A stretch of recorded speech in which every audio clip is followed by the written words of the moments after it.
87% of state history standards don't mention Native American history after 1900, which reinforces, just through the absent narratives, that natives are something that happened in the past.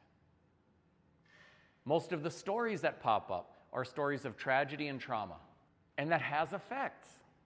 So I do think, and we'll talk about this in a little bit too, that like part of the healing process is giving voice to stories that are painful, releasing some of that pain so we can metabolize, let go of the injury and begin to heal.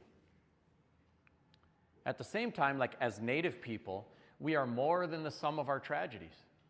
And if all we give voice to are all the horrible things that happen to us, which kids want to be the one that everybody says lost every war and lost the land and lost their language and lost their way and lost their sobriety?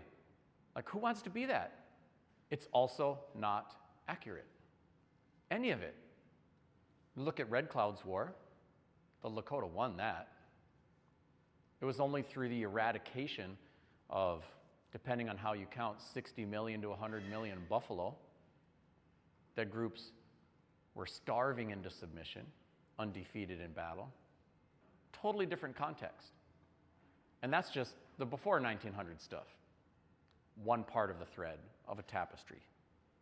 And it's so pervasive. Like, I've traveled all 50 states, especially if I'm in like the South or the East Coast, where a lot of the natives got moved to Oklahoma or something. I've heard people say it's a shame they killed all the Indians. And I'm like, wait a minute, I'm feeling pretty good today. And they're like, oh yeah, that's a good point. Like, not even in the consciousness that we're even still here, because we do so much of that. So, modern stories, contemporary stories, relevant stories, stories of Native success, excellence, contribution, all that stuff matters.